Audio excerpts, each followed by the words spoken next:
Pidamos al Padre que nos dé la abundancia del Espíritu Santo para conocer la verdad, que nos inflama en el amor a Él. Ven Espíritu Santo, llena los corazones de tus fieles y enciende en ellos el fuego de tu amor. Envía tu Espíritu y serán creadas todas las cosas. Oh Dios, que has instruido los corazones de tus hijos con la luz del Espíritu Santo, danos el sentir, saber y gustar rectamente según el mismo Espíritu y gozar siempre sus consuelos. Por Jesucristo nuestro Señor. Amén. Oh María, sin pecado concebida, del Padre y del Hijo y del Espíritu Santo. Amén. Primero digo Sí, Padre,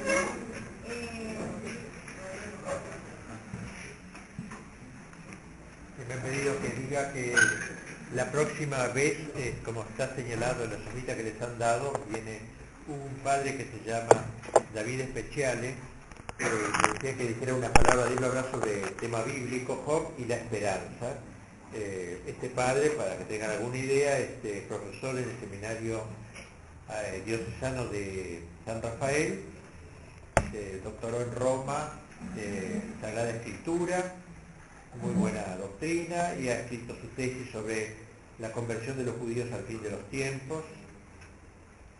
El tema es Job y la esperanza, o sea, va a tomar en cuenta la imagen de la esperanza de la escritura del Antiguo Testamento. Bueno, es el que va a venir la próxima vez. Respecto al padre, me ha pedido que diga unas palabras, saqué de libros de él.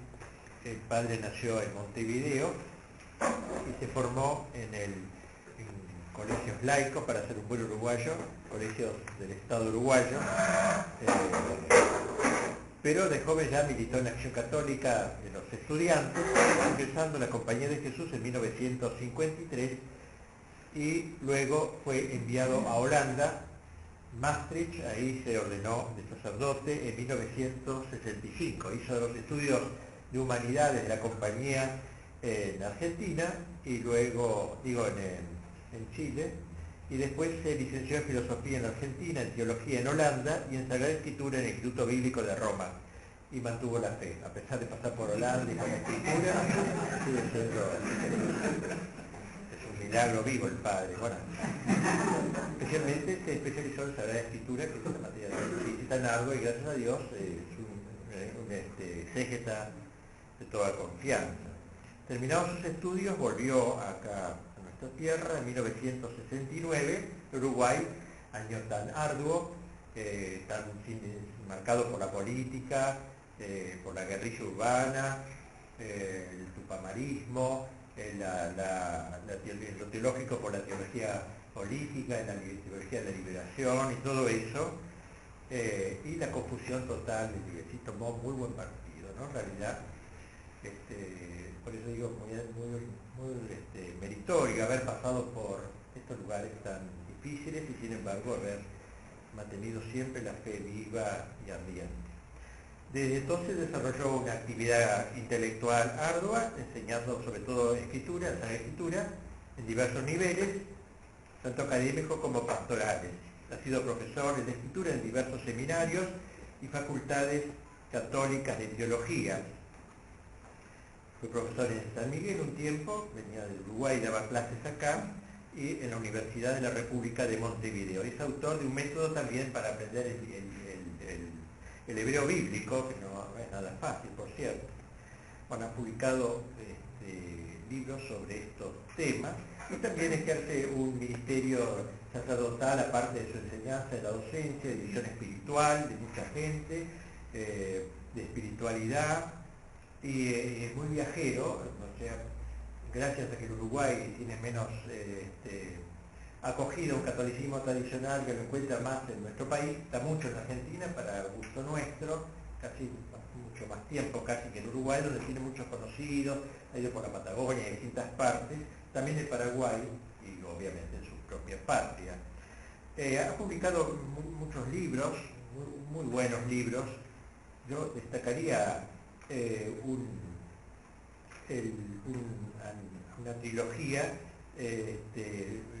una sobre los obstáculos contra el amor de Dios al servicio de la conversión, y otra sobre el camino de amor al Padre, tal como lo anuncia Cristo, quedándose mucho en el tema del sermón de la montaña, que lo toqué, obviamente es el núcleo del Evangelio, y un formidable libro en esta serie sobre la seria, que es uno de los grandes vicios que él dice caracteriza al mundo moderno, un análisis muy, muy logrado, uno de los libros por los cuales él le bastaría haber vivido para escribir este libro, creo, para justificar su vida. Un excelente libro, que se continúa con otro que se llama Mujer, ¿por qué lloras?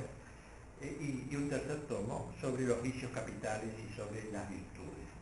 También ha trabajado mucho el tema del amor de Dios y el amor del prójimo también, el amor humano, un libro muy lindo, muy recomendable, breve, pero muy lindo, que se llama La casa sobre roca, o sea, el matrimonio sobre la roca, el noviazgo, la amistad matrimonial, la educación de los hijos.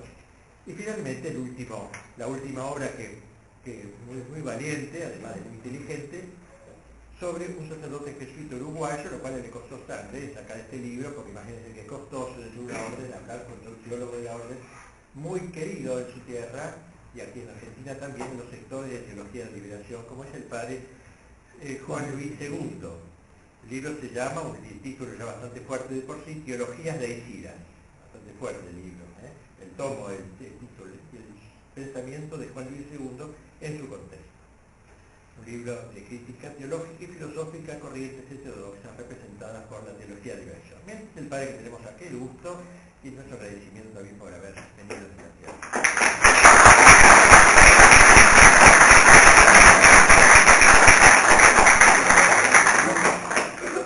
Acá hay asientos, ¿no? Los hace pasar a los chicos que puedan sentarse.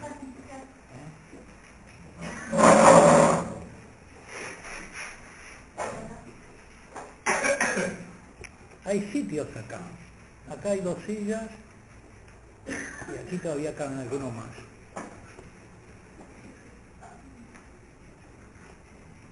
Acá hay 2 libres también.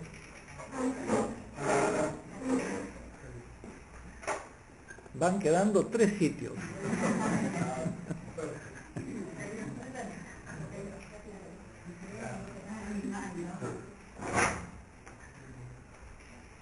Lugar privilegiado.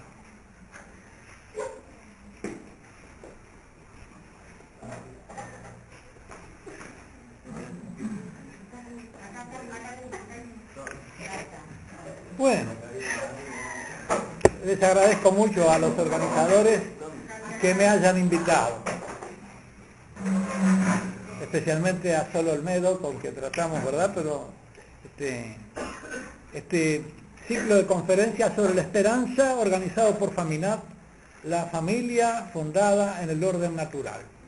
El título de mi conferencia es Objeto y fundamento de la esperanza cristiana.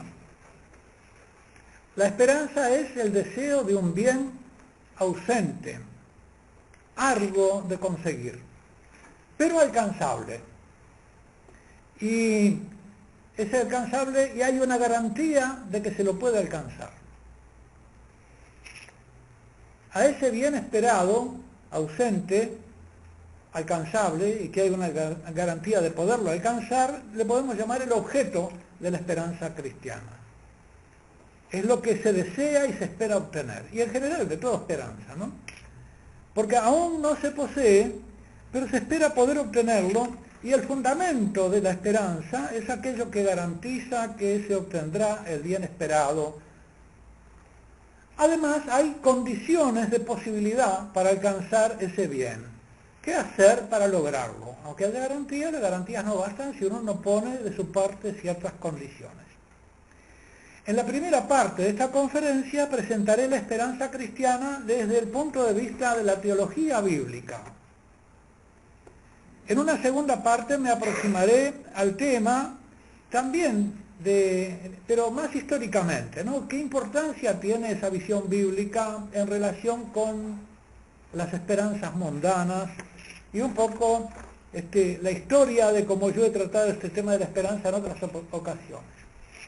Primera parte, la esperanza desde el punto de vista de la teología bíblica. ¿Cuál es el objeto y el fundamento de la esperanza en el Antiguo Testamento? El objeto son los bienes prometidos por Dios a sus elegidos en sucesivas alianzas desde, ¿verdad?, Abraham en adelante. Esos bienes son bienes intramundanos, inmanentes, hijos y tierra. Fundamentalmente en el Antiguo Testamento esa es la esencia de la promesa. Los hijos y la tierra.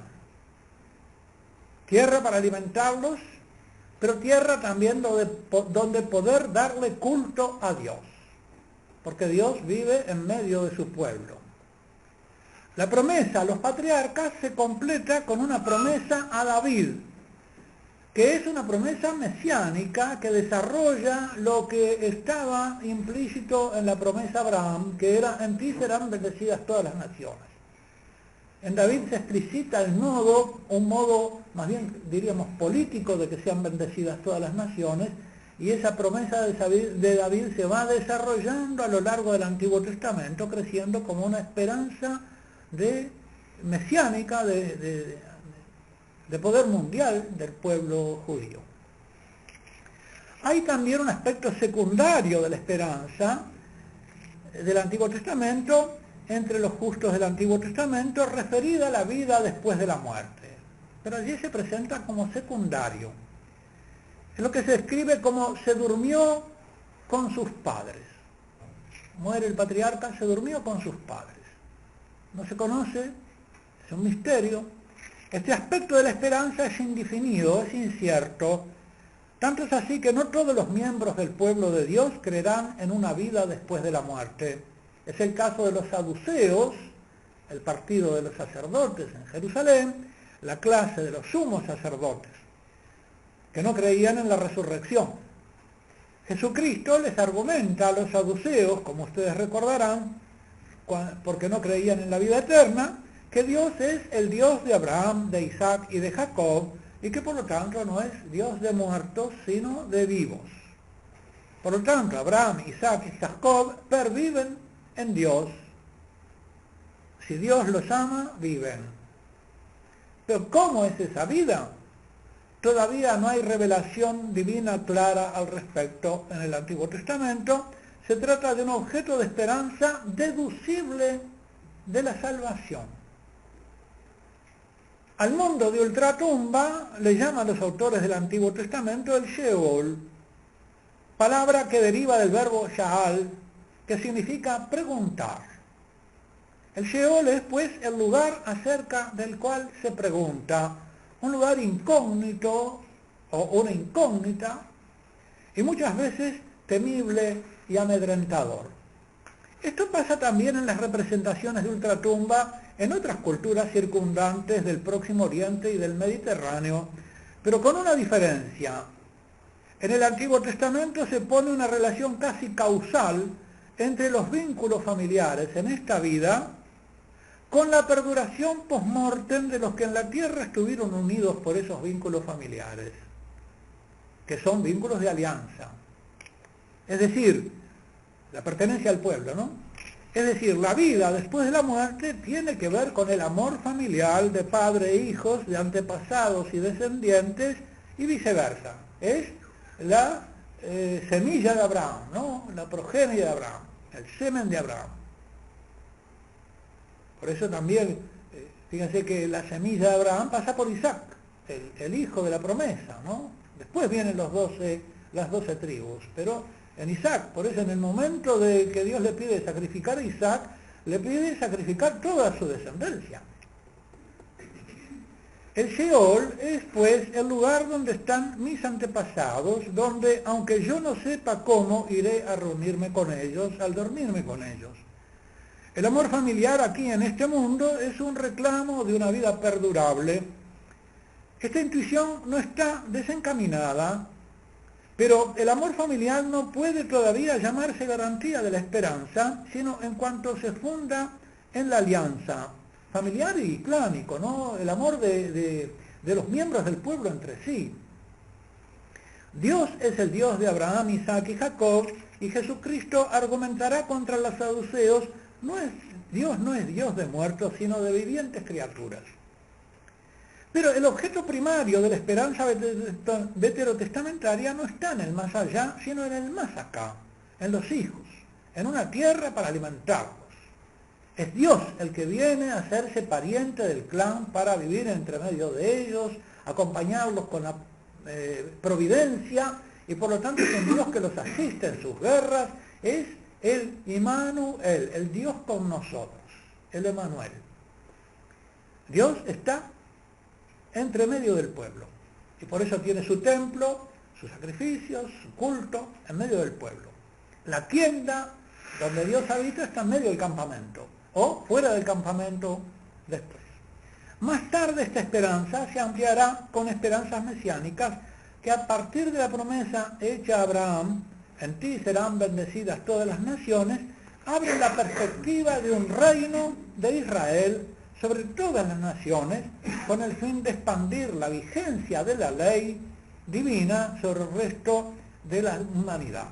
El siervo del Señor implantará la ley hasta en las islas más remotas. Isaías, ¿no? Una misión mundial del pueblo de Israel que algunos conciben como un reino mesiánico de orden político, siempre en el orden de la inmanencia, en el orden intrahistórico, intramundano. ¿Cuál es el fundamento de la esperanza, de esta esperanza en el Antiguo Testamento? Es un fundamento religioso y trascendente. Es la comunicación y la promesa de Dios. Es la palabra de Dios. Se espera entrar en la tierra y poseerla porque es la tierra prometida por Dios. Dios se ha hecho pariente de los patriarcas y atado por fidelidad a su descendencia que perdurará sobre la tierra y en la eternidad. Y más tarde ha ido renovando sus alianzas en el Sinaí y con David. Las condiciones para alcanzar. ¿Cuáles son las condiciones para alcanzar los bienes prometidos? En primer lugar, la pertenencia a la descendencia de los patriarcas. Hay que ser miembro del pueblo de Dios, al cual se entra por la alianza, por la circuncisión, por la sangre. Se es heredero de las promesas por vía de la sangre y por la alianza, en la circuncisión. En síntesis, el objeto de las promesas en el Antiguo Testamento es inmanente y terrenal, primero nacional, luego mundial, pero está abierto derivadamente a una perdurabilidad de los amores después de la muerte, del amor con Dios. No te tengo a ti en el cielo, dice el salmista, entonces ¿qué me importa la tierra? Pero son algunos justos los que pueden decir esto. El fundamento es una comunicación de Dios con el hombre acontecida históricamente, la alianza. Esta comunicación ocurrida contiene una promesa e implica una intervención divina en la historia. Dios es alguien que interviene realmente en la historia. Si Dios no interviene en la historia, entonces esto es una esperanza vana. Y la condición para alcanzar los bienes prometidos son la pertenencia al pueblo, decíamos, y la fidelidad del hombre a esa alianza. Pasemos ahora a la esperanza en el Nuevo Testamento. En el Nuevo Testamento, los bienes que promete Jesucristo, el Hijo de Dios, hecho hombre, a sus discípulos, son a la inversa, primariamente celestiales y derivadamente terrenales. El bien principal, el objeto de la esperanza cristiana, son las personas divinas y la comunión con ellas. En el Antiguo Testamento Dios se hace pariente de la estructura familiar de parentesco del pueblo, ¿no? En el Nuevo Testamento el pueblo de Dios se hace pueblo de Dios por el parentesco con la Divina Trinidad. Dios en el Antiguo Testamento entra en la historia de los hombres. En el Nuevo Testamento los hombres que estamos en la historia entramos en la comunión divina. Eso comienza la historia y se realiza en la vida eterna. Porque como es relación con seres divinos, dura divinamente por la eternidad. Así en la tierra como en el cielo. El bien principal, el objeto de la esperanza cristiana son las personas divinas y la comunión con ellas. Cristo es nuestra esperanza, pero Cristo es inseparable del Padre y del Espíritu Santo. Jesucristo es inseparable del Padre y el Espíritu Santo, y Él es también el fundamento, un fundamento personal, porque es la palabra de Dios hecho hombre, por el que sus discípulos esperamos alcanzar la comunión de vida con Dios Padre Hijo y Espíritu Santo en esta vida y en la eterna. Esta es la vida eterna, dice Jesús, que te conozcan a ti, el único Dios verdadero, y a tu enviado Jesucristo. Y evidentemente no se puede conocer al Padre si no es a través del Hijo, y introduciéndose en el vínculo. A Dios no se lo puede, al Padre no se le puede conocer con un conocimiento teórico. Eso no sirve de nada. Hay que conocerlo con un conocimiento desde dentro de la vinculación, viviendo como hijo. La supervivencia después de la muerte ya no es un reunirse con los antepasados en el lugar de la pregunta, porque así lo reclama la voz del amor humano en el alma creada. Ahora se ofrece algo que el hombre no podría haber deseado ni imaginado. Se ofrece una participación en una comunión en la vida con Dios mismo como Padre. Diríamos que se nos ofrece el abrazo eterno de Dios, de hijos con Dios como Padre. Después de haber vivido en la tierra como hijos, y porque se ha vivido así en la tierra como se viviría en el cielo, de cara al Padre. A Dios nadie lo vio jamás, el Hijo del Hombre, el Hijo de Dios, que vive de cara al seno del Padre, Él nos lo reveló, nos lo dio a conocer. Es un poco esa pintura del Hijo Pródigo, donde está el Hijo Pródigo abrazado, ¿verdad? Y el Padre abrazándolo a Él, es como una figura histórica terrena, el abrazo del Hijo Pródigo, de lo que será la vida eterna, porque el Hijo vive así, de cara al seno del Padre, que es amor. El Hijo es el que conoce la profundidad del amor divino. Y Él nos lo revela y Él nos sumerge en el amor divino. El fundamento de la esperanza de llegar al abrazo filial con el Padre es también la iniciativa salvadora de las tres personas divinas. Es el Hijo el que vino a revelarnos al Padre, mostrándose a sí mismo como Hijo, obediente, y en la obediencia de Hijo. Es el Padre que resucita al Hijo obediente como Padre amoroso, porque no puede abandonarlo a la muerte, que Él abrazó por obediencia al Padre. Y es el Espíritu Santo que nos comunica desde ahora ese conocimiento amoroso entre el Padre y el Hijo, porque fuera del Espíritu Santo es imposible conocer, por más teóricamente que se lo conozca, y más que se lean libros de teología, ¿no? Sin la fe, que es ese ser sumergidos en la relación. La inmersión en el agua figura la inmersión en la relación. El fundamento de esta esperanza es el Hijo hecho hombre y sus palabras y promesas. Yo soy el camino, la verdad y la vida, nadie va al Padre si no es por mí. Y el que cree en mí tiene vida eterna. El que me come vivirá por mí y para siempre. Y las condiciones para alcanzar lo que se espera es la pertenencia a la Iglesia viva, al cuerpo de Cristo, al pueblo de la nueva alianza, al nuevo Israel o al Israel según el Espíritu. Jesús dice, permaneced en mi amor.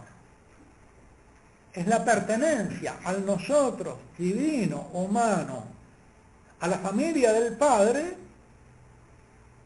pertenecer a esa familia y vivir como hijos y como hermanos. El que cree en mí, el que come mi cuerpo y bebe mi sangre, vivirá eternamente. No indignamente, sino como hijos, porque es el pan de los hijos. Y solo pueden comerlo los que viven como hijos. Si no, lo otro lleva a la muerte. A la muerte física, pero la muerte espiritual. El que come este pan sin discernir, por eso mueren muchos, dice, ¿no? De modo que en el Nuevo Testamento, tanto el objeto de la promesa como su fundamento son Dios mismo, Padre, Hijo y Espíritu Santo, fundamentos personales, trascendentes, y la condición es estar vinculado a esas tres personas por la fe, informada por la caridad, y vinculado a la comunión de los santos por la caridad fraterna y eclesial. Si uno aborrece el cuerpo místico concreto que hay en la historia, y se aparta de la comunión con los hermanos pensando que no tiene pecado, dice San Juan, es un mentiroso. Entonces no tiene parte en la vida de la verdad.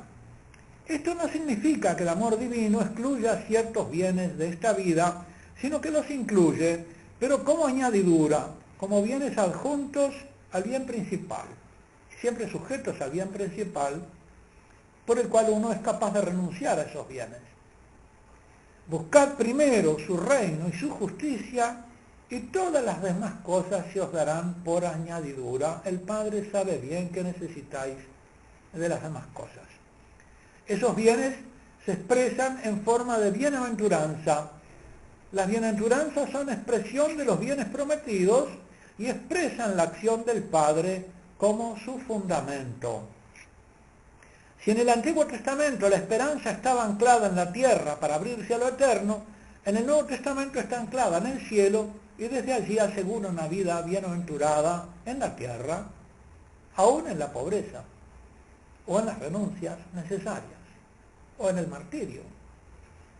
Si queremos comparar una esperanza y otra, claro, porque el martirio es un sacrificio al amor. El amor sacrifica. Si queremos comparar una esperanza y otra, los bienes esperados son distintos y el fundamento para alcanzarlos también. El fundamento son dos alianzas diversas. La primera se pacta en la sangre de animales, como sangre vicaria de la sangre humana. La segunda se pacta en la sangre del Hijo y en la entrega de nuestra vida. En ambas hay una esperanza de ultratumba, pero con un grado diverso en cuanto al objeto y en cuanto al fundamento. Y también las condiciones son diversas, pues se trata de la vinculación a dos diversos sistemas de pertenencia, a dos diversos nosotros. Uno, el pueblo de la alianza antigua, el nosotros del antiguo Israel. Otro, el pueblo de la nueva alianza, el pueblo de la iglesia, formado por la familia de los hijos, que crece y que es pueblo, nación, ciudad, Jerusalén nueva, comunión de los santos. Así planteado el asunto, parecería que ya puedo dar por terminada la conferencia, pero no se van a ir tan temprano. La doctrina considerada en un enfoque de teología bíblica es limpia y hay que darle más vueltas. Sin embargo, la esperanza católica está históricamente, y me aproximo ahora a la segunda parte de la conferencia, históricamente bajo fuego cruzado, podríamos decir. Alrededor de esta luminosa y clarísima doctrina bíblica sobre la esperanza cristiana, se cierne en la cultura en la que vivimos una tormenta de impugnaciones y de confusión. Y de claudicación muchas veces de parte de los bautizados. A propósito de ella se han dividido los espíritus no solamente entre los creyentes en el Antiguo Testamento y los creyentes en el Nuevo, entre los judíos y nosotros, sino entre el mundo y la Iglesia, y lo más preocupante, dentro del mismo pueblo católico, incluida buena parte de miembros de su jerarquía docente. Así que la esperanza católica ha venido a quedar bajo fuego cruzado y cobra para nosotros particular actualidad el dicho de San Pedro: estad siempre dispuestos a dar razón de vuestra esperanza a aquellos que os la pidan. Por eso voy a aproximarme ahora, en esta segunda parte de la conferencia, de un modo histórico y yo diría autobiográfico, contándoles cómo me vi en la necesidad de tratar este tema que he puesto y para qué, y en qué circunstancias políticas y eclesiales en las que nuestra esperanza se convirtió en un tema candente y martirial. Esto nos permitirá situar nuestra esperanza cristiana por contraste con errores acerca de ella o contra interpretaciones reduccionistas, pero también para advertir que no se trata de un asunto puramente teórico, sino que la doctrina católica acerca de la esperanza es un asunto esencialmente vital. Hace 41 años, en el año 1970, fui invitado a hablar en la Facultad de Teología de los Jesuitas en São Leopoldo, Río Grande del Sur, Brasil, sobre un tema relacionado estrechamente con el objeto y el fundamento de nuestra esperanza. ya no está más la facultad ahí, ahora es una casa de ejercicios. Era un congreso en el que se debatían puntos candentes alrededor de la teología de la liberación y del diálogo cristiano-marxista. En ese tiempo se multiplicaban los grupos de cristianos para el socialismo, sacerdotes del tercer mundo, etc. El marxismo tendía la mano a los cristianos, invitándolo a aliarse con el socialismo histórico para dialogar y asociarse en una acción política conjunta en vistas a aquellos asuntos que tenían en común, dejando de lado lo que los dividía. Estamos de acuerdo en un montón de cosas, en la lucha por la justicia, el bienestar de los pueblos, etcétera, la abolición del hambre. Bueno, entendámonos, dejemos de lado lo que nos divide y pongámonos de acuerdo y actuemos en lo que nos une, lo que nos es común. Lamentablemente, lo que nos dividía y se nos invitaba a dejar de lado a los católicos era nuestra identidad creyente y nuestros vínculos constitutivos con el Padre, el Hijo y el Espíritu Santo. Empezando por las virtudes teologales, entre ellas particularmente la esperanza, que introducen al creyente en la comunión vital con Dios, Jesucristo, la Santísima Trinidad, la Iglesia militante y triunfante, la comunión de los santos, las Sagradas Escrituras. Las virtudes teologales, fe, esperanza y caridad, son las que informan las virtudes cardinales, que son a su vez el alma de la acción política, prudencia, justicia, fortaleza y templanza. Pero también informan a las demás virtudes morales, entre las cuales la principal de todas, la primera, es la virtud de la religión. Ahora bien, esas virtudes dependen estrechamente de la virtud teologal infusa de la esperanza, que las informa, las anima y dirige de manera especial, porque es el bien arduo al que se debe tender y las condiciones para alcanzarlo. En 1969, 2 años antes de la invitación a San Leopoldo, yo había terminado mis estudios en el Instituto Bíblico y había vuelto al Río de la Plata, donde me habían encomendado dictar clases de Antiguo Testamento. Me pedían, pues, los jesuitas organizadores de aquel congreso en Brasil, que como profesor de Antiguo Testamento me ocupara de la esperanza cristiana desde la óptica del Antiguo Testamento. La inquietud de fondo era hasta qué punto se conectaba o en qué coincidía o se diferenciaba la esperanza cristiana con la del Antiguo Testamento, cómo se articulaba con él nuestra esperanza. El tema que me propusieron los organizadores fue fundamento veterotestamentario de la esperanza cristiana. Tema formulado con diplomacia brasilera, porque evitaba definir qué entendían los organizadores por fundamento, ni si por esperanza cristiana entendía la virtud teologal infusa de la esperanza. Pienso que de haber formulado con más claridad el título, la conferencia habría dejado de ser necesaria, porque el título hubiera disipado la neblina de ambigüedades con las que se envolvía el discurso liberacionista y envolvía a los oyentes. Creo que en realidad de lo que querían que hablara yo era de en qué medida la esperanza en la vida eterna podía tener interés o consecuencias para esta vida. De si la predicación acerca de la vida eterna podría tener todavía alguna importancia para la vida terrena, concebida como urgencia de liberación y revolución sociopolítica. De haber podido recurrir libremente a la enseñanza de la doctrina católica, las brumas se hubieran disipado prontamente. Pero cualquier recurso al dogma estaba, por entonces, como creo que lo sigue estando bastante, de antemano descalificado como dogmatismo. No se podía acudir a las verdades de la fe, no era correcto políticamente. Había que reinventar la verdad en el diálogo con los marxistas, sin chocarlos, es decir, dejando de lado lo que nos dividía. Karl Marx había acusado a la esperanza cristiana en la vida eterna como el opio del pueblo. Para Marx, el objeto de nuestra esperanza es una ilusión que no tiene fundamento, y por lo tanto es necesario abolir la religión, entendida como propuesta de una felicidad ilusoria, él usa este término de ilusión, una esperanza infundada para que pueda darse la felicidad real, que para ellos es el bienestar. Los herederos de Marx tenían, para nosotros es el amor, la unión con las personas divinas, no el bienestar. El bienestar puede ser objeto del sacrificio por el amor. Los herederos de Marx tenían desde entonces a la virtud teologal de la esperanza sentada en el banquillo de los acusados, bajo sospecha, desprestigiada y descalificada, ¿no?, como una ideología que convalidaba la opresión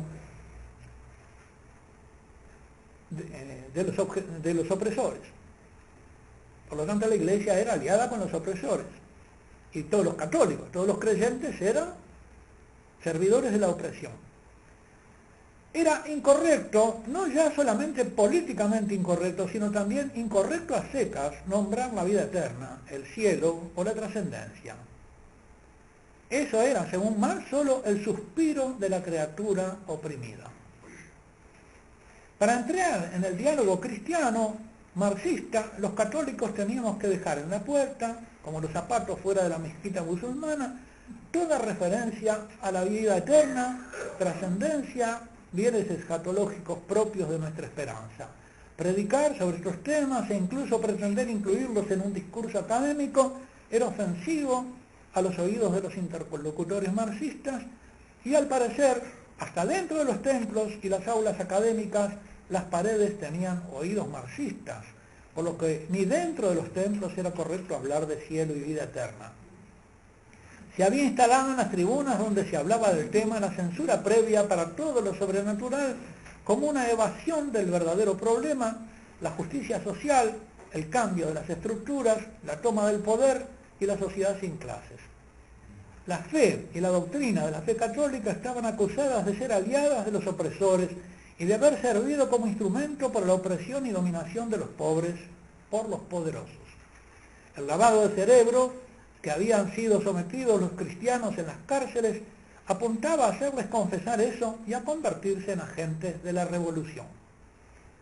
Algunas pocas cabezas del liberacionismo habían leído o conocido una obra que sustituía la esperanza cristiana con utopías intraterrenas sostenidas con fervor religioso antagónico a la piedad cristiana.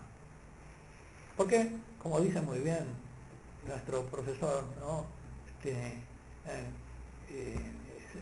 Mario Sacchi, en su librito El mesianismo ideológico, el marxismo es una religión no formal. Tienen que leer esa obra. Me refiero aquí a la obra del marxista Ernst Bloch, titulado Das Prinzip Hoffnung, el principio esperanza.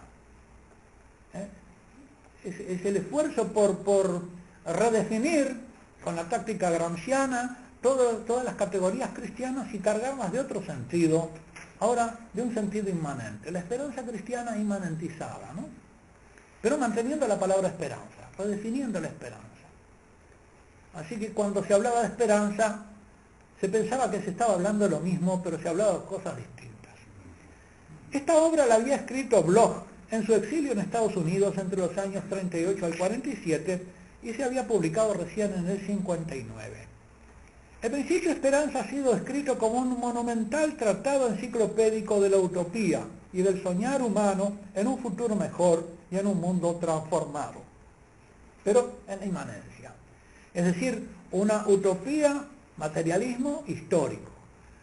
Una utopía inmanente, terrena, antagónica a la esperanza cristiana desde el título de la obra. De él ha dicho el filósofo y politólogo italiano Augusto Del Noce que la obra de Bloch, de hecho, no es más que la versión marxista de una tesis que tiene muy remotos orígenes y según la cual la historia del verdadero cristianismo coincidiría con la historia de la herejía. No impidió el influjo de la obra de Bloch el hecho de que Theodor Adorno, de la herejía, porque para la teología marxista, ¿no?, para los que manipulan la figura de Cristo, Cristo fue el verdadero revolucionario, fue traicionado por sus discípulos. De modo que sus discípulos, la Iglesia, es hereje respecto de la doctrina de Cristo. los herejes considerados por la Iglesia, esos son los verdaderos seguidores de Cristo. Kautsky, No impidió el influjo de la obra de Bloch el hecho de que Theodor Adorno, uno de los fundadores de la escuela marxista de Frankfurt, lo declarara entonces como una utopía perimida. Claro, porque esta escuela iba mucho más allá de esto, ¿no? Una obra anacrónica, dice Adorno, propia de esperanzas utópicas que jamás se cumplirán. El gran giro histórico que se produjo tras el final de la Segunda Guerra Mundial y la toma de conciencia con respecto al perfil genocida de Stalin iban cerrando las puertas definitivamente a ese comunismo, o al menos lo habían convertido en una pesadilla. Aún en 1960, el 40% de la población mundial vivía bajo esos regímenes comunistas, pero ahora la utopía ya se había convertido en pesadilla. Ernst Bloch era leído por pocos, como pocos eran los comunistas que habían leído El Capital de Karl Marx. Pero había divulgadores. Uno fue el marxista checoslovaco Milan Machovech, o no sé, Machovek, si la pronuncian, autor del libro Jesús para ateos. Noten ustedes cómo ellos tomaban el tema religioso y lo amasaban a su gusto, ¿no? Uno de los principales motores del diálogo cristiano marxista.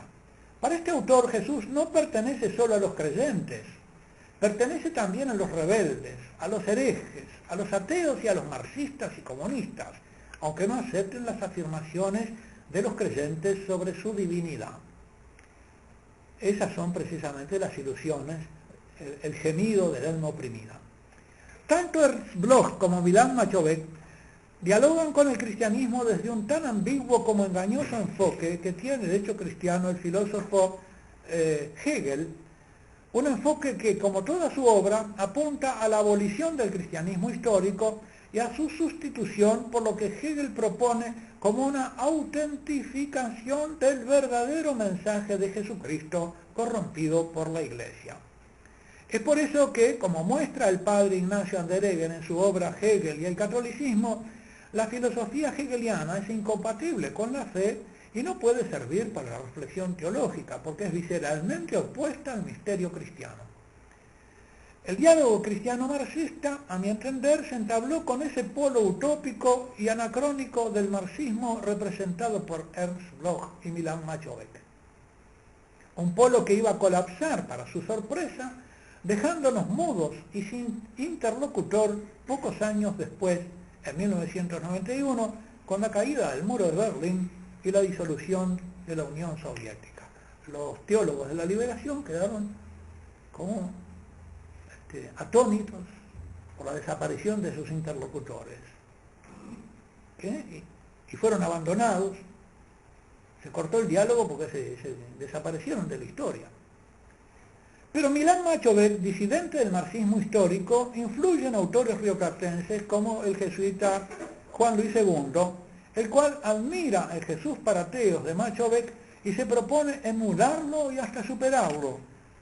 Juan Luis II se pregunta, ¿qué nos separa a los creyentes del ateo que busca sinceramente? Estamos en la misma. ¿Cuál es la diferencia entre el creyente y el ateo? ¿Qué nos separa? El ateísmo, dice Segundo, es un elemento necesario de nuestra fe. Fíjense la perversión del lenguaje. El ateísmo es un elemento necesario de nuestra fe. El ateísmo debe enseñarle continuamente, radicalmente a nuestra fe. Hasta acá la cita de Segundo. No, perdón, otra cita. Frente a Dios, solo el descontento es sincero.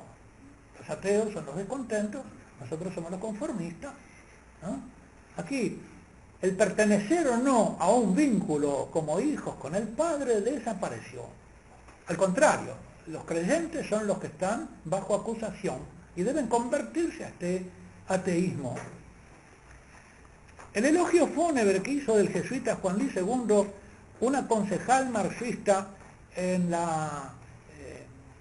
el municipio de Montevideo, en la sala del Consejo Municipal, fue el siguiente. Segundo fue un humanista, Un hombre que creyó firmemente que la teología, la filosofía, eran partidos que se juegan en esta cancha, aquí en la tierra, entre los humanos, entre la naturaleza toda, en este mundo, y no en el más allá o solo en el pensamiento. El más allá es el Padre, el más allá es el amor, ¿no? Y el pensamiento de que se habla acá es la fe. Por esta cadena de divulgadores llega a los cristianos comprometidos en política el pensamiento marxista, que ha hecho de su ideología la fe obligatoria y ha declarado ideología a la fe católica. Precisamente tiene, segundo, un libro en que declara la teología tradicional católica como un sistema ideológico. La liberación de la teología se llama. La teología ha estado hasta ahora esclavizada, necesario liberarla de su esclavitud para que pueda servir a la verdadera obra de la salvación que se juega en esta tierra, como lo vio bien esta edila. Particularmente la esperanza teologal había venido a quedar, como antes dije, bajo el fuego cruzado por un lado de las baterías marxistas, pero por otro lado también bajo el fuego de las baterías capitalistas, progresistas, secularistas y modernistas. Había muchos puntos de contacto entre la mentalidad protestante y el marxismo. La principal de las coincidencias estaba en la concepción inmanentista de la fe cristiana y, en consecuencia, la inmanentización del objeto de la esperanza cristiana. Así se explica, por ejemplo, que el Consejo Mundial de las Iglesias no solamente simpatizara con la guerrilla armada en América Latina, sino que algunos de sus miembros les proporcionaban clandestinamente dinero para armas y favorecieran la difusión de sus bases ideológicas a través de instituciones y publicaciones, por ejemplo, ISAL, la Iglesia y Sociedad en América Latina. El diálogo cristiano-marxista había puesto a los cristianos a estudiar las fuentes marxistas con más dedicación que sus propias fuentes, pero sin necesidad de leer las fuentes marxistas que no están al alcance del común. Las revistas, los medios de comunicación divulgaban el ataque de la inmanencia a la trascendencia. Y algunas revistas y editoriales que se presentaban como cristianas. De hecho, en Formación Católica Internacional, que sacó una edición para América Latina, se presentaba como una revista católica, servía a esta batalla. Se decía por entonces en ambientes católicos que era crueldad predicar a los estómagos vacíos el Evangelio, siendo así que ellos eran los más necesitados de saberse hijos amados de Dios y de que se les anunciase la esperanza cristiana. Yo recuerdo que esto se predicaba cuando yo era joven estudiante en Chile de humanidades, y después cuando llegué en teología a Holanda, mis compañeros holandeses me decían que no, acá el Evangelio no interesa porque la gente ya tiene todo. Entonces ahí yo caí en la cuenta del embuste. No se puede predicar a los pobres porque tienen el estómago vacío, y después que lo tienen lleno tampoco se les puede predicar. Voces lúcidas y sensatas habían percibido que en el marxismo había reflejo de las esperanzas mesiánicas propias del Antiguo Testamento, que esperaban la instalación de un reino de Dios sobre la tierra, un reino de connotaciones políticas. El mesianismo marxista se convirtió en una real tentación para el cristianismo protestante y para los católicos protestantizados. Porque, digamos, la inmanentización del catolicismo es por vía de protestantización del catolicismo. Y protestantización que no es una identificación con algo exterior, porque el protestantismo nace de la corrupción de lo católico. Nació y sigue naciendo. Por esas mismas fechas, el filósofo español Julián Marías, una voz lúcida del catolicismo, defendía que la justicia social contenía una vertiente religiosa que le era esencial. Dice Marías, la más atroz injusticia que se puede cometer con un hombre es despojarlo de su esperanza, de la esperanza sobrenatural. Pienso en las personas a quienes veo viejas, enfermas, paralíticas, ciegas, sordas, doloridas. Van hacia la muerte más o menos despacio. Tal vez la temen a pesar de todo, acaso la desean. Siempre me han conmovido esos hombres o mujeres que al final de la vida rezan en la iglesia y se acercan al altar para recibir una comunión que en el antiguo rito recordaba la promesa de la vida eterna, es decir, la esperanza. Hoy vemos innumerables hombres y mujeres empujadas a la desesperanza, despojados de la expectación de la vida perdurable mediante el ataque frontal, el desprecio, el sarcasmo o simplemente la mención en hueco, insincera e ineficaz, o más sencillamente aún, el silencio. Para mí, dice Julián Marías, esto es la máxima injusticia social, un despojo difícilmente perdonable.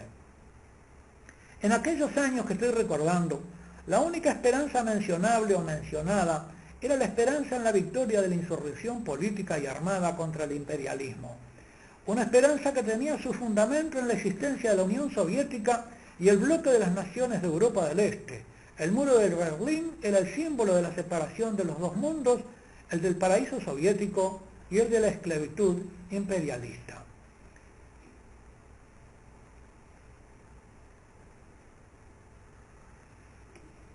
El bloque oriental, dominado por los soviéticos oficialmente, sostenía que el muro fue levantado para proteger a su población de elementos fascistas que conspiraban para prevenir la voluntad popular de construir un Estado socialista en Alemania del Este. No obstante, en la práctica, el muro servía para impedir la emigración masiva que marcó a Alemania del Este y al bloque comunista durante el periodo posterior a la Segunda Guerra Mundial. Esto lo tomó de Wikipedia. Se estaba lejos de suponer, en 1971, que apenas solo 17 años después, la caída del muro de Berlín iniciaría el derrumbe de la Unión Soviética y del socialismo real. Estábamos los católicos como intimidados por un monstruo que estaba por desplomarse, que ya estaba agonizando. Por el contrario, se nos mostraba ese socialismo real como la meta y el camino para lograr la liberación de la dominación imperialista. Sin embargo, con algo más de perspectiva, podemos advertir hoy que la caída del socialismo real significaba la siembra de sus ideas en el resto del mundo. Pero a tan corta distancia del derrumbe, la teología de la liberación, que constituía como un paraguas ideológico de la guerrilla armada, justificaba una esperanza política que se sentía más próxima del mesianismo, del mesianismo veterotestamentario que de las promesas de Cristo y de la vida eterna, pero que se había infiltrado en el mundo católico. Esto sucedió porque en la década del 60 el mundo católico había abatido los bastiones, como deseaban y luego lamentaron pensadores como Hans Urs von Balthasar y Jacques Maritain. Así pudo sobrevenir aquella confusión entre la esperanza teologal y la esperanza mesiánica terrenal, de naturaleza ideológica y marxista, propiamente de ética. Hemos vivido y estamos viviendo rodeados de una herejía contra la esperanza sobrenatural, contra nuestra esperanza. Nos cambian el objeto, nos arrebatan al Padre, al Hijo, al Espíritu Santo, los vínculos del amor, con ellos y entre nosotros, del verdadero amor, del amor sobrenatural, el don divino, que es comienzo de la vida eterna en la historia. Debemos ser lúcidos para reconocer y guardarnos de este arrebato. Después de la caída del comunismo real, se inicia el periodo en que todavía estamos, donde los errores de la Rusia soviética, según lo profetizó la Santísima Virgen en Fátima, se han diseminado por todo el mundo y ya no nos vienen desde una izquierda política, sino desde una cultura ambidiestra, que actúa en economía como liberal y en la cultura como marxista, y con ambas manos estrangula nuestra esperanza.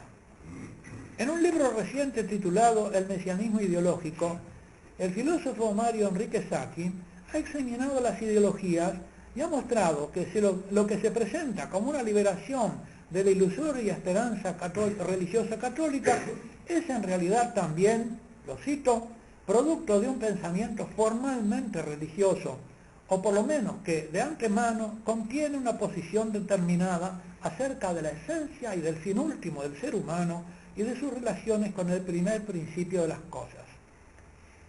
Termino la cita. La ideología, por lo tanto, esconde en sus entrañas un programa de vida humana y encierra una concepción del origen y del destino del hombre que anteceden a la formulación de una planificación de la historia de los pueblos. Por más que los ideólogos desprecien o ataquen nuestra esperanza, ellos pretenden sustituirla por otras esperanzas de naturaleza criptorreligiosa, pero volveré sobre este hecho. Hasta aquí la coyuntura histórica donde se escribía el tema de mi conferencia. Vuelvo ahora a mi conferencia en San Leopoldo en 1971. En aquella conferencia comparé las esperanzas bíblicas en el Antiguo y Nuevo Testamento con la simple esperanza humana, tal como se presentaba en el paganismo antiguo. Como he dicho, toda esperanza se define por el bien arduo que se espera, por el fundamento en que se basa para considerarlo alcanzable y permite no desesperar. Había en la antigüedad, en los pueblos paganos del Próximo Oriente y del Mediterráneo, ciertas formas de esperanza. Era una esperanza referida a este mundo, a los bienes inmanentes de la vida humana. Hesíodo, el autor griego, la describe así: los hombres vivían como dioses. Se refiere a una época primitiva, ¿no?, de la Edad de Oro, sin vicios ni pasiones, preocupaciones ni trabajo. Pasaban sus días con tranquilidad y alegría en la feliz compañía de seres divinos, viviendo juntos en perfecta igualdad, unidos por la mutua confianza y el amor. La tierra era más hermosa que ahora y producía de manera espontánea gran variedad y cantidad de frutas. Los seres humanos y los animales hablaban el mismo lenguaje, se comunicaban de manera telepática. Los hombres seguían siendo jóvenes a los 100 años. No padecían ninguna de las enfermedades propias de la edad avanzada y cuando pasaban a las regiones de vida superior, lo hacían en medio de un dulce sopor. El fundamento de la esperanza humana es un retorno a esa edad feliz. Suponía una concepción cíclica del tiempo, deducida del ciclo de las estaciones y de los ciclos de la naturaleza. Esta esperanza cíclica había dado lugar a un mito de un eterno retorno. Este mito, combinado con la creencia de una edad de oro primitiva de la humanidad, fundaba la expectativa de un retorno a la edad dorada. Se esperaba entonces de nuevo, el objeto de esa esperanza intraterrena era un retorno a y el fundamento era, así como hay ciclos en la naturaleza, hay un ciclo histórico por el cual se vuelve a ese principio. Esto es el alma de la ideología revolucionaria. Hay que volver, hay que recrear de nuevo la edad dorada. Todavía hoy hay quien puede escribir esto en internet, adhiriendo a una esperanza de parecida naturaleza. Encontré esta cita: una edad dorada es un periodo de paz, armonía, estabilidad y prosperidad. La Tierra se está moviendo hacia una era de conciencia expandida.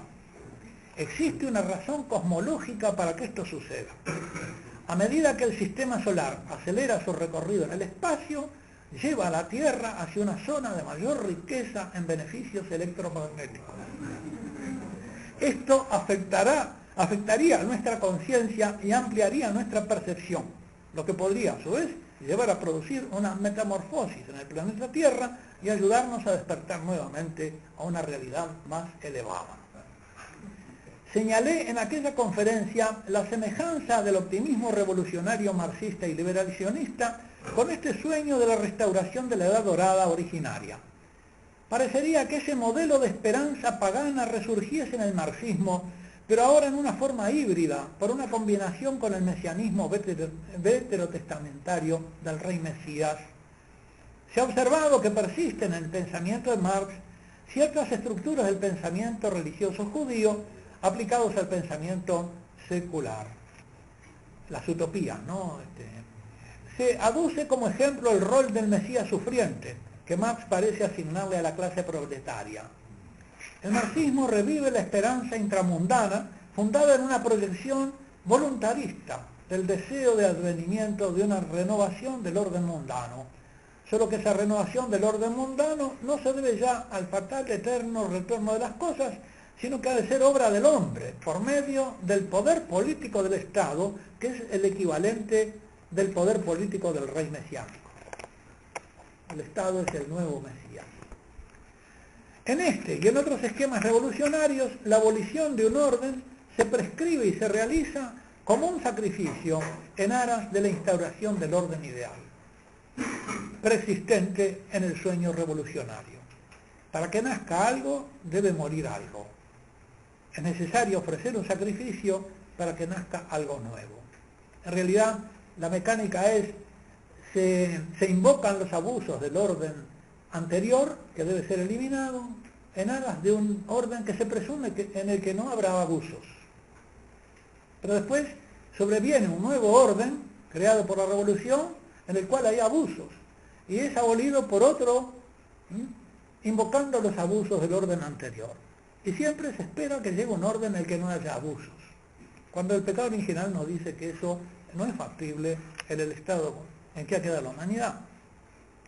La esperanza veterotestamentaria se refería, como he dicho, a bienes inmanentes, la tierra y los hijos, pero su fundamento no era la vuelta a una edad dorada en un esquema cíclico de la historia, sino una promesa de Dios hecha a los padres para el futuro, con una concepción lineal de la historia, una promesa abierta, una esperanza mesiánica a un reino davídico universal. El futuro es algo nuevo que es obra de Dios y no una simple vuelta al origen o una creación del hombre. Pero estas dos esperanzas están en nuestro tiempo en contradicción. El mesianismo ideológico, también analizado por el doctor Mario Enrique Sacchi en la obra que cité más arriba, impugna con saña inocultable nuestra esperanza. El Antiguo Testamento, ha dicho Gerhard von Rad, es un libro que no se deja leer de otra manera que como un libro de una esperanza siempre creciente, que se va. La historia de la fe de Yahvé se caracteriza por rupturas siempre nuevas, por irrupciones siempre renovadas, por intervenciones, reiniciaciones que abren nuevas eras. Y una de ellas sería el pasaje del Antiguo al Nuevo Testamento, al orden cristiano. Pero la promesa mesiánica puede contaminarse engañosamente con el mito del eterno retorno y transformarse en ideologías mesiánicas. Puede pensarse el reino mesiánico a la manera de los reinos de este mundo, y si la esperanza veterotestamentaria se concibiese de esa manera, contaminaría también la idea del reino de Dios como una restauración del orden social intraterreno. En los trabajos que en el estudio del Sermón de la Montaña y del Evangelio se ve que el reino de Dios es la condición filial, no es otra cosa que la condición filial. Y que una de las herejías actuales, más divulgadas, es hablar de la construcción del reino. Cuando uno escucha hablar de la construcción del reino, porque en el Padre Nuestro se pide el reino. Venga tu reino, es una obra de Dios, nunca puede ser obra humana. Ahí ven la herejía, ¿no? Por eso terminé aquella conferencia con un examen del libro del Eclesiastés. Y voy a terminar ahora también con ese examen. Un libro sapiencial atribuido al rey Salomón. En este libro, el rey Salomón explora toda la felicidad posible bajo el sol, es decir, en el dominio de la inmanencia, y lo declara vanidad, insuficiente para el anhelo del hombre. Les leo un fragmento, un poco largo, pero palabra del Eclesiastés, el hijo de David, rey en Jerusalén.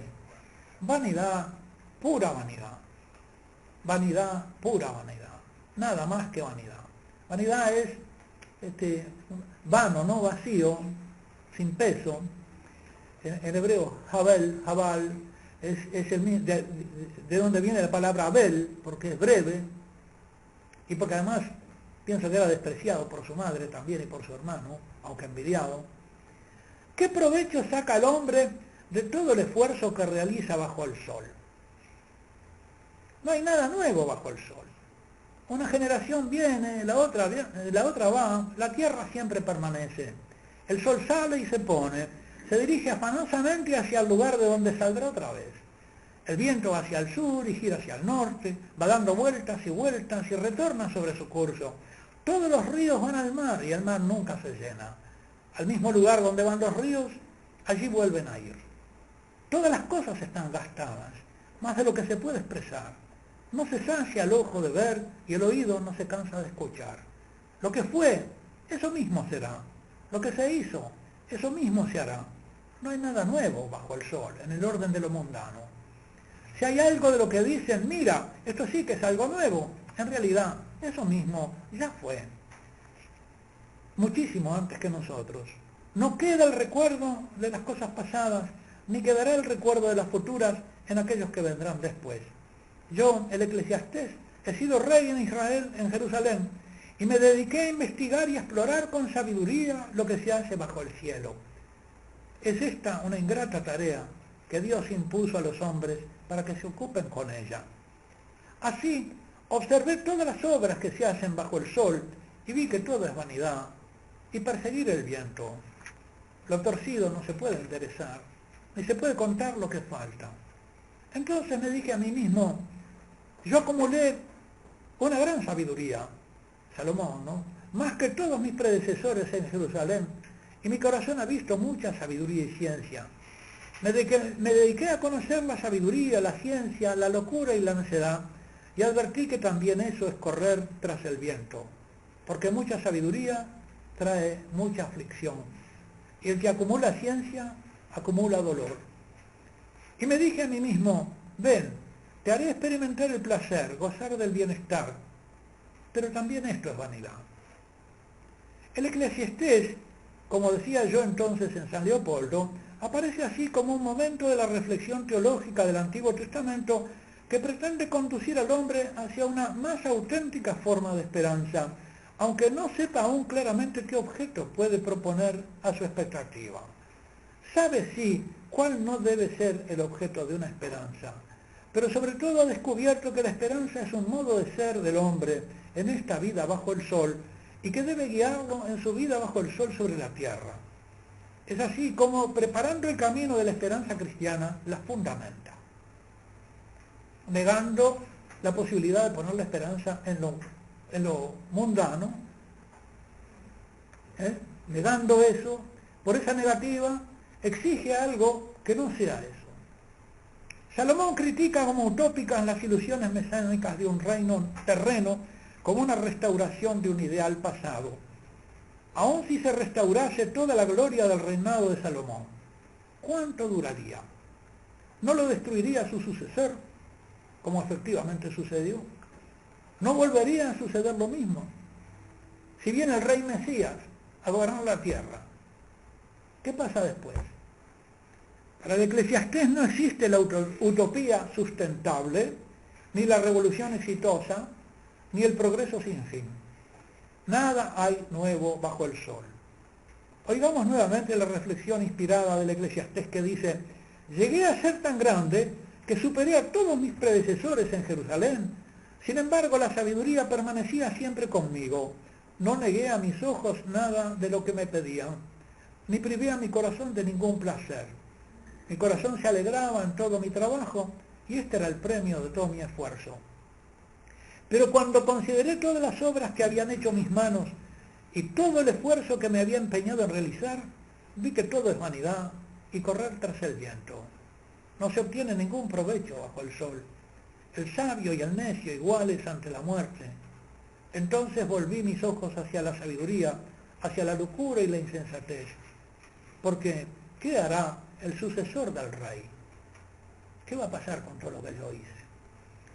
En el Eclesiastés podemos ver la expresión de la experiencia de los límites de todas las esperanzas intraterrenas, como son las veterotestamentarias.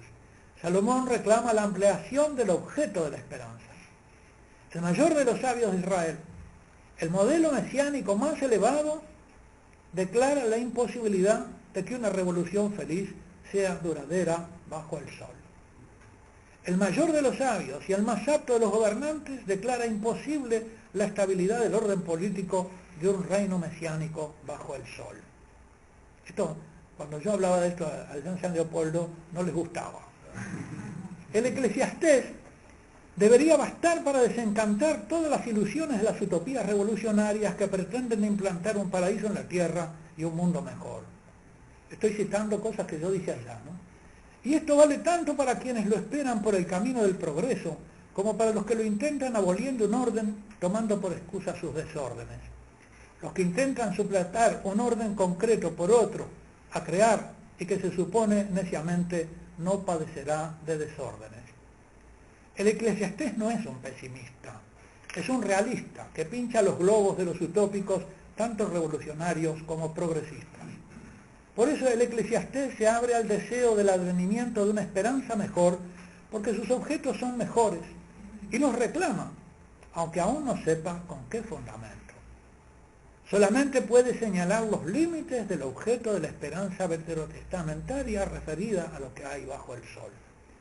El Eclesiastés es el punto de inserción bíblico para el advenimiento de la esperanza cristiana, en la medida en que postula un bien que excede todo lo conocido y experimentado, todo esplendor llamado a caducar. Supongamos que viene un nuevo Salomón y que la historia se repite. ¿Creéis que solo se repetirá parcialmente en lo que tiene de gloriosa? ¿Creéis que no se repetirá la decadencia que siguió a esa gloria? Nada hay nuevo bajo el sol. Lo que sucedió antes volverá a suceder. Lo que fue, eso será. Con estas palabras introduce el Eclesiastés el ejemplo de Salomón. Salomón lo dice, no un pobre, no un necio, sino el hombre que puede tener conocimiento de causa. Y su amarga conclusión, nada nuevo bajo el sol. ¿Qué hará el sucesor del rey sabio? No es una frase inventada arbitrariamente y que pudiese sonar inverosímil en tales labios. Los motivos que Salomón tenía para poder hablar así son tan conocidos que el Eclesiastés no necesita mencionarlos. La gloria de su reinado no le sobrevivió largo tiempo, casi apenas fallecido comenzó el reino a desmoronarse, presa de internas tensiones, ante las cuales su sucesor se mostró inepto. Y su sabiduría se perdió en la arena de las pasiones, ¿no? con sus mujeres, por las cuales fue infiel al Señor.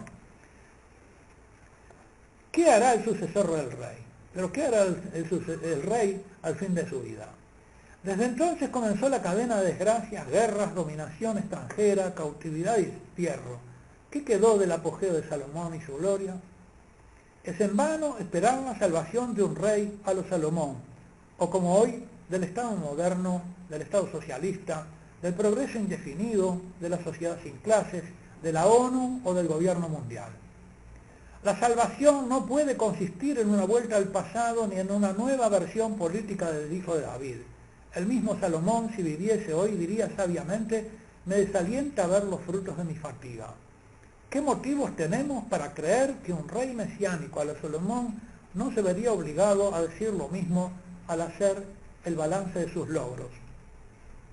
La tentación de un mesianismo regio de dimensiones políticas y exclusivamente intraterrenas era la tensión más obvia para Israel, rodeado de vecinos en que la esperanza de los pueblos no conocía otra forma.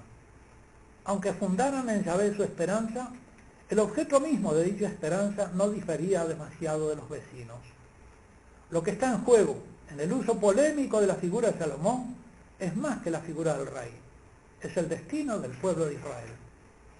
Un pueblo oriental puede mirarse a sí mismo mirándose en su rey como en un espejo. En la suerte del rey experimenta su propia suerte. Pueblo y rey son solidarios como cabeza y miembros.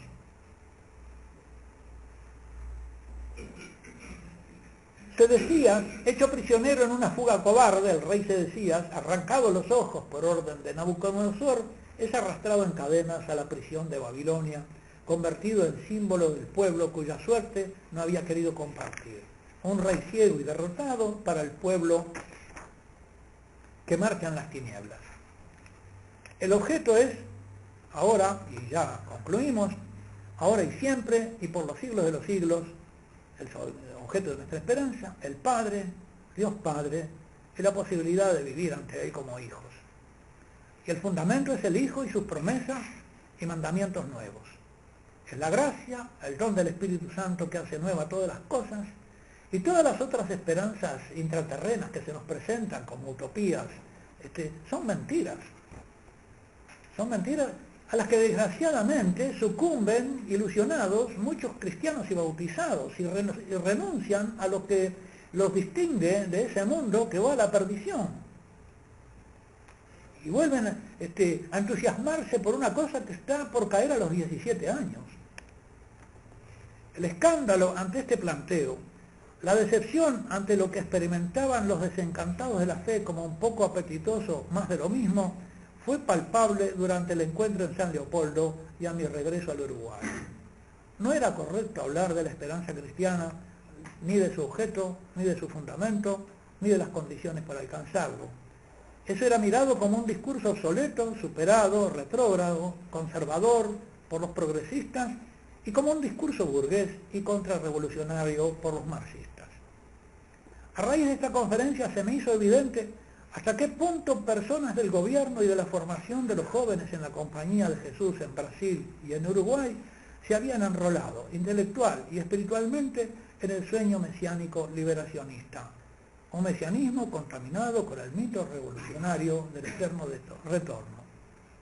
Con el transcurso de los años parece más claro que progresismo y marxismo convergen en los mismos objetivos de su esperanza, objetos de su esperanza, aunque puedan divergir en los fundamentos o en las condiciones para obtenerlos. Su objeto está bajo el sol. Y ambos son víctimas de las ilusiones que exorciza el Eclesiastés. Si hoy tuviera que volver a pronunciar aquella conferencia, le agregaría la admonición de Jeremías.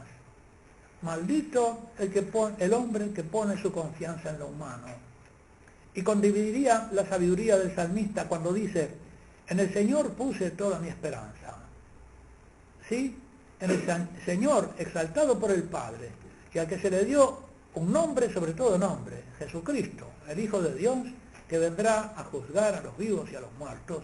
Amén. Muchas gracias por su atención.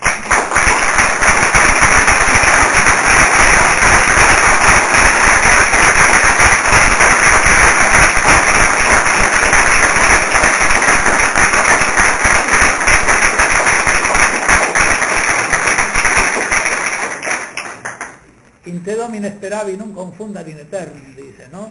Señor, hemos esperado en ti, no seremos confundidos en la eternidad.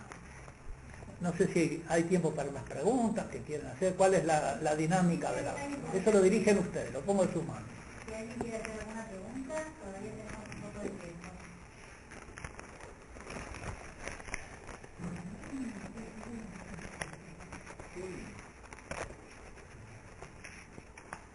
Padre, ¿con qué ojos se ve actualmente? ¿Me puede hablar un poquito más fuerte porque estoy sordo? ¿Con qué ojos se ve actualmente en la Compañía de Jesús a la obra y a la figura de este mundo? Bueno, mire, ese es otro tema para otra conferencia.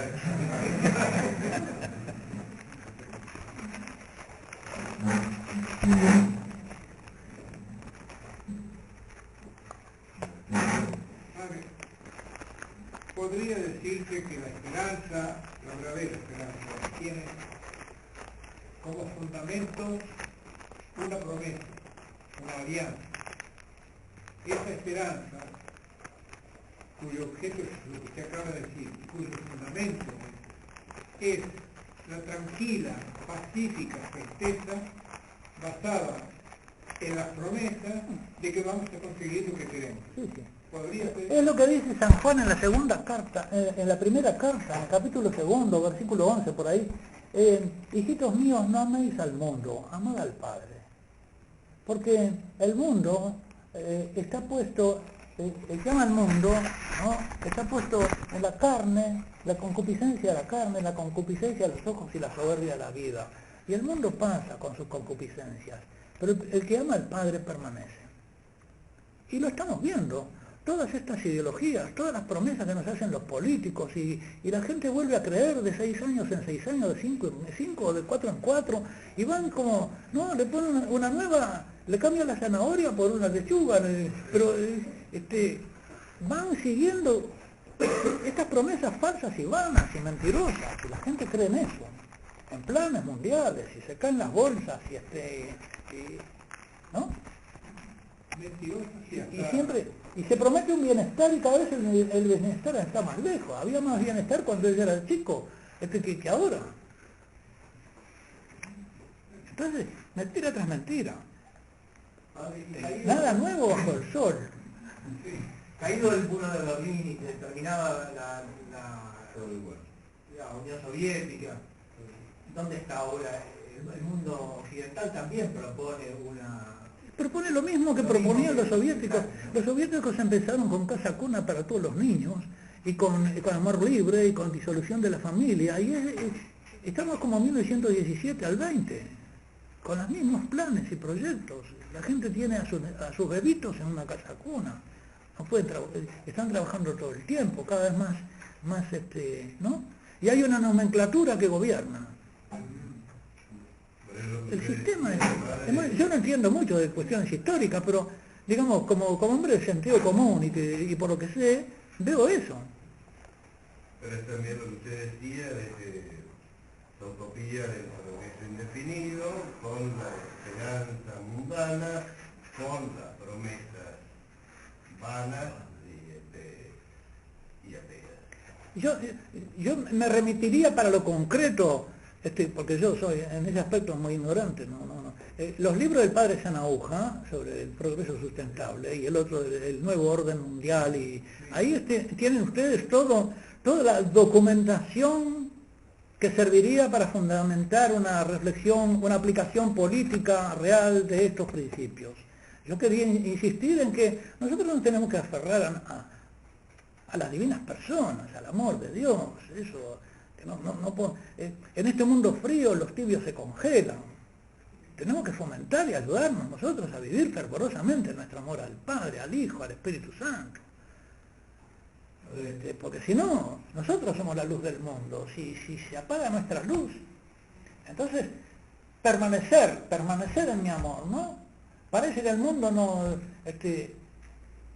niega todas. No, nosotros tenemos la esperanza, nosotros tenemos el fundamento, tenemos el verdadero objeto que es el Padre, el Hijo, el Espíritu Santo, tenemos la vida eterna por delante, tenemos la bienaventuranza. No podemos vivir tristes. Una pregunta que me ha quedado, porque verdaderamente lo que usted ha desarrollado sobre Estoy entrando en calor, permítame. Espere un momentito, muy convincente. Ángelo, espere un poquito que me acerco. Que es muy convincente lo que usted ha dicho sobre el fracaso de las ideas progresistas, marxistas cristianas, que usted ha experimentado con tanta claridad. Ahora me quedo de esto, pero ¿no hay una posibilidad de una cierta felicidad, aún mundana, si se aplica un poco más el Evangelio? En la medida en que uno ame al Padre va a tener una que es posible. De Dios y su justicia. Es decir, vivir como hijos, que esa es la justicia del reino, vivir como hijos haciendo lo que al Padre le agrada, vivir como hijos y recibiéndose del Padre, es otra actitud de vida. Yo me recibo mi vida del Padre. El Padre me engendra como hijo. No soy yo el que me hago hijo. Yo me dejo hacer hijo por el Padre. Esa es la visión cristiana, porque es la visión de la gracia. Esa es la receta, padre. Recibo mi vida. Es lograble una cierta felicidad humana, digo, mundana. La felicidad del amor es la única felicidad verdadera. Si usted dice lograble una felicidad, ¿qué entiende por felicidad? ¿Es el bienestar lo que usted dice la felicidad o es el amor? Es un cierto estado de felicidad que puede tener la sociedad bien gobernada y con justicia. Ha habido época de la humanidad que algo de eso hubo. Yo creo que eso no se puede ilusionar uno. Según esto, no se puede ilusionar uno. Que nosotros no podemos pero amar. se puede perseguir. Sí. Tiene que hacer lo posible, pero no como la meta de la vida. Eso yo creo que es una añadidura. Es una añadidura. Y que se le dio a la cristiandad como añadidura. Se le dio como gracia a la cristiandad tener una... no sé acá el padre Sáenz, que es especialista en esto, capaz que le puede responder mejor que yo, pero yo lo veo así. Que no puede ser la meta del cristiano ponerse a construir las pirámides de este mundo. Que eso es esclavitud. Que debe vivir del culto. El Señor saca a su pueblo de Israel para que pueda darle culto en el desierto. Esa es la finalidad de la salida de Egipto. Porque en Egipto no podía tener el culto necesario. Lo lleva a una tierra donde pueda cultivar la tierra y rendir culto a Dios. Culto, cultura y cultivo, unificados. No se puede separar. Entonces, si nuestro culto es el culto del Padre, lo que el Padre nos dará, lo que nos corresponda, lo necesario. Que a veces es en la pobreza. De repente tenemos que salvarnos por la pobreza. En esta época que se aproxima, se salvarán los pobres. Si va a llegar un momento que nos pondrán una marca en la frente y el que no la tenga no podrá ni comprar ni vender, de repente es por la pobreza que nos salvamos. Eso entonces, padre, es lo que usted estaba diciendo, de cómo cambió del Antiguo Testamento al Nuevo. En el Antiguo era la promesa de un los reino terrenos. acá, que es lo que a veces nos pasa, queremos ya, ¿no? Sí, y sí. nos cuesta mucho entender que a lo mejor ni se nos da, ni se les va a dar a nuestros hijos, y que... Si el padre porque es padre, el objeto a veces, nosotros somos bastante pedestres y queremos un poco, ¿no? Un poco de alivio, un poco de que nos vaya bien. A lo mejor porque nos fue mejor, como usted decía, aún cuando uno era más chico. no está Dios para servirnos, estamos nosotros para servir a Dios. Y a veces el engaño del creyente es que quiere que Dios lo sirva. Lo que pasa es que hay un cansancio, ¿no? Está bien pedir, Sí. pero El cansancio a lo mejor es porque esa censura de la que usted hablaba, en los años 60, 70, ¿cuándo era? San Pablo. 70. Bueno, 40 años después, la censura Es es peor, peor. es decir, es más Y difusa. entonces el cansancio es más grande y entonces uno quiere un poco de respiro. Yo creo que todas las utopías nos quieren poner a trabajar en eso. Todas las utopías nos quieren, a los cristianos, y nos piden que nos comprometamos a eso, dejando de lado lo nuestro. Entonces son distractivas, y creo que a eso apunta lo de, no améis al mundo, amad al Padre. Si amamos al Padre, si ponemos el culto como el centro de nuestra vida, entonces lo demás es una añadidura, y la tenemos que tener por añadidura y esperarla del Padre. Pero en esta añadidura que se puede perseguir, supongo, ¿Eh? esta añadidura que se puede perseguir como añadidura, nos debe permitir, por ejemplo, la ilusión de una mejor política. Lo que me queda a mí, si viene- me queda la sensación de que no se puede hacer política. Es que si usted tiene usted puede tener como centro de su vida el culto y ser un político. Pero no estamos viendo en este momento políticos católicos. Casi ni siquiera el camino. Yo creo que de repente si hubiera alguno que tuviera como centro el culto, nuestros mártires han sido así. Es decir, que tenemos ejemplos, tenemos modelos. No, pero también políticos. San Luis, por ejemplo, logró, con su piedad la rebalsó a su pueblo. Claro, Y el pueblo encontró una cierta plenitud humana claro, también. pero Yo creo que eso no hay que por negar. eso, pero era una Cultural, coyuntura. económica, Sí, social era- y política. Sí. Era una coyuntura histórica en que eso fue posible, y creo que fue una gracia histórica. Claro, pues era un poco periodo de angelismo quizás, si no, Claro. pero esperemos que se puede proyectar en la tierra también, ¿no? La cristiandad, Yo o creo- sea, pero yo la creo- impregnación es que- evangélica del orden temporal. Yo de creo eso, que si se busca por sí misma no se da. Se da como añadidura. eso puede ser que sí. Sí. Se da como añadidura y si no, no se da. Está Y bien. por lo tanto no se puede buscar en sí misma, porque sería ser fin. Lo de San Ignacio, no hacer del medio fin. Ahí hay una distracción sutil. Si yo de reojo lo miro al medio como un fin, lo convierto en fin. El fin es Dios. Y todo lo demás tanto cuanto. ¿Me lleva o no a Dios? Y cuanto más posible, no, esa es la medida de la sabiduría cristiana. Y lo otro es añadidura. No porque me venga de arriba, Dios lo va a hacer a través de mí, pero me va a dar la fuerza para ser buen político, yo voy a cumplir mi vocación en la tierra, etcétera, ¿no? Seré un rey San Luis. Pero es porque tenía a Dios primero, pudo hacerlo. La realeza social de nuestro Señor, la realeza social de nuestro Señor tiene la majestad de ser una verdad de fe. ¿Sí? El hecho de perseguirlo. La realeza... La realeza social de nuestro Señor Jesucristo tiene la majestad de ser una verdad de fe. O sea, el cristiano, aun con la imposibilidad que encuentra en el mundo de hoy, no tiene que dejar de perseguirla. Sí. Pero tiene que hacerlo reinar primero en su vida, que es lo que tiene. Ese es el orden. ¿Y cómo reina en su vida? Viviendo como hijo y recibiendo su vida del Padre. si él no lo vive así, nunca lo va a poder hacer que lo vivan los demás.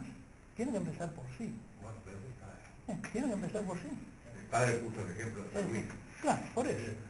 Porque está Entonces, pasando y todo lo que empecé, está cada uno de pasando. nosotros tiene que poner al Padre como el primero, el centro de su vida, y establecer el reino de Dios en él, el reino de la voluntad del Padre, vivir como hijo, obedecer al Padre. Y el Padre hará de esa manera algo en uno.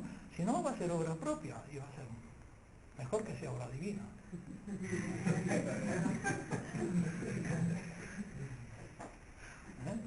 Pero yo creo que usted tocó justo el punto donde se marea, ¿no? Sí, sí. Entonces nos lanzamos a establecer el reinado social de Cristo en el mundo, pero si no reina en mí. Está bien. Una cosa no quita la otra. No le quito. No, mi temor es que algunos quedan con el pensamiento de que no hay nada más que hacer. Hay que hacer la voluntad del Padre. La voluntad del Padre, en la cual está también... Y la voluntad del cumplir Padre el es que toda rodilla se doble al nombre de Jesucristo en los cielos, en la tierra, que reconozca el señorío del Hijo y que viva como hijo, por lo tanto. Porque reconocer el señorío del Hijo es vivir como hijo. Pero es la única manera. Sí.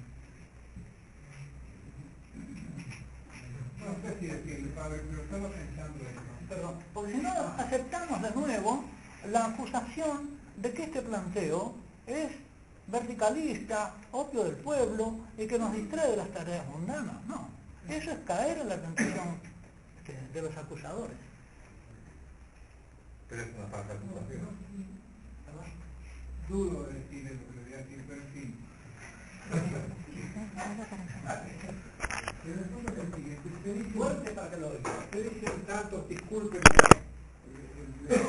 tantos macaneos, en una palabra, tantos absurdos, que tienen visos de verdad, desde Marte en adelante, pasando por el adorno, por el otro, y por fulanito, y por menganito, que, discúlpenme, pero soy lo suficientemente viejo como para acordarme de una revisita que era el Mensajero del Corazón de Jesús en sus épocas buenas, y uno de ustedes decía, leo estas cosas, las pacaneos, y pienso, tonto yo. Vuelvo a leer y digo, tontos los dos.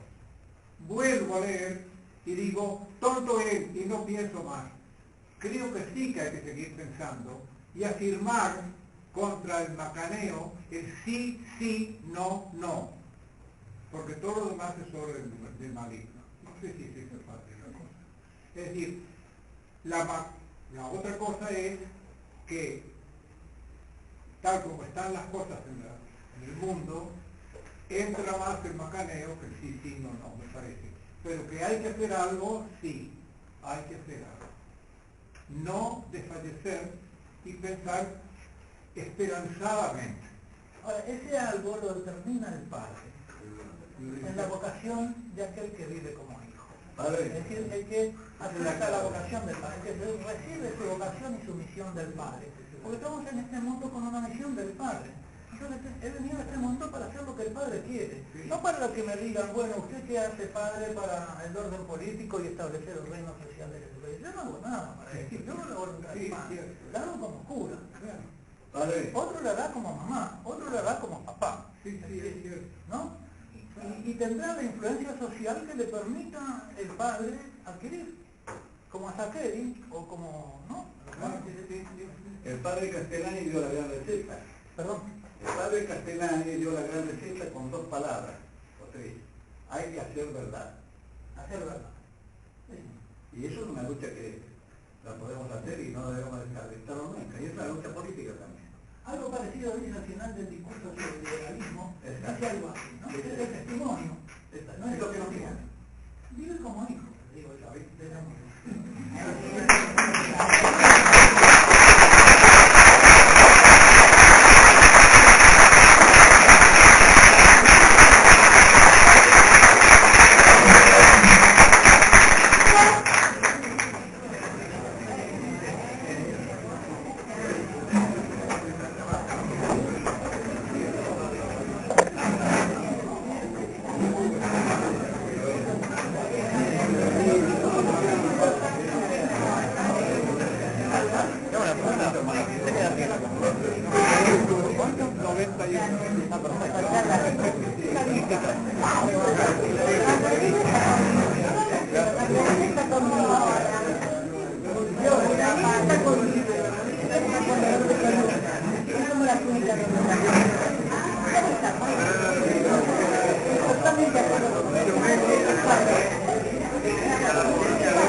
Gracias.